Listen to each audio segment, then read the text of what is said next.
তারেক জিয়া এটা বুঝতে পারতেছে না যে জাতির কত বড় ক্ষতি হয়ে গেল আদ্দিন হাসপাতাল বন্ধের কারণে। সে কি স্বাস্থ্য মন্ত্রী হওয়ার যোগ্যতা রাখে বলে কি আপনাদের মনে হয়? সরকার বাহাদুরের কাছে আমরা বলছি, দয়া করে আদ্দিনের লাইসেন্স ফেরত দেন। এটা কি কোনো মানবতার মন্ত্রী? এটা কি কোনো মানুষের মন্ত্রী? আবুল আহাবের যে অবস্থা হয়েছে, আপনি ঠিক আবুল আহাবের মতোই আল্লাহ আপনাকে ছাড় দেবে, কিন্তু ছেড়ে দেবেন না। অধ্যক্ষ নিয়ে বলছে যে বাতিল করেছি তো করেছি, ওটা আর ফিরানো হবে না। একসাথে লাল কার্ড দেখানো, এটা কি কোনো মানুষের বিবেক আছে বলে আপনার কি মনে হয়? মানুষের মৌলিক চাহিদা, অন্ন, বস্ত্র, বাসস্থান, চিকিৎসা ব্যবস্থা, এটা মানুষের মৌলিক চাহিদা। এই চারটা মানুষ না হইলে মানুষ বাঁচতে পারে না।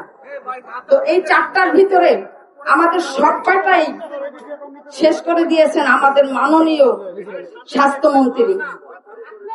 মাননীয় স্বাস্থ্যমন্ত্রী এক বাক্যে, যেখানে খেলার মাঠেও হলুদ কার্ড দেখানো হয়, সেখানে একসাথে লাল কার্ড দেখানো, এটা কি কোনো মানুষের বিবেক আছে বলে আপনার কি মনে হয়?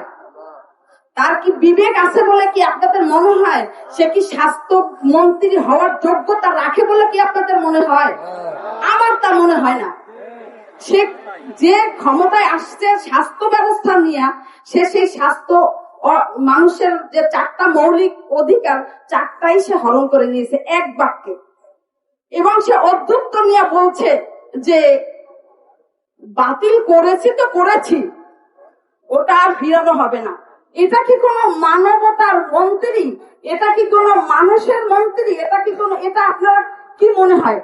আমার মনে হয় এখানে কোনো একটা ষড়যন্ত্রের গন্ধ পাচ্ছি। এটা একটা ষড়যন্ত্র গন্ধ যদি নাই পাইতাম, তাহলে আমি বলি যে আমাদের যখন সরকার আসছেন, সেই পিলখানার বিচার কিন্তু হয় নাই, জুলাইয়ের সনদ কিন্তু এখনো আমরা পাই নাই। তাহলে এরকম অনেক বিচার ঝুলে আছে। কিন্তু 6টা শিশু অ্যাক্সিডেন্টে মারা যাওয়ার ফলে হঠাৎ করে একটা প্রতিষ্ঠান বন্ধ করা, এটা আমাদের সবার বিবেককে নাড়া দিয়েছে। আমরা এখানে এই প্রতিবাদ জানাচ্ছি। আর সরকার বাহাদুরের কাছে আমরা বলছি, দয়া করে আদ্দিনের লাইসেন্স ফেরত দেন। না হইলে যদি পড়াশোনা করেন অথবা করে নেন, এখন করেন নাই, এখন করেন বলছি, সূরা লাহাবের ভিতরে আবুল আহাবের যে অবস্থা হয়েছে, আপনি ঠিক আবুল আহাবের মতোই আল্লাহ আপনাকে ছাড় দেবে, কিন্তু ছেড়ে দেবেন না। আমরা বলছি সূরা হাসরের ভিতরে বনু নাজিরের যে অবস্থা হয়েছে, আপনাদের ঠিক সেই অবস্থা হবে। আপনাকে দেশ ছাড়তে আল্লাহ বাধ্য করবে, আমরা না। আমরা অসহায় মানুষ আপনার কাছে দাবি জানাচ্ছি আবারও।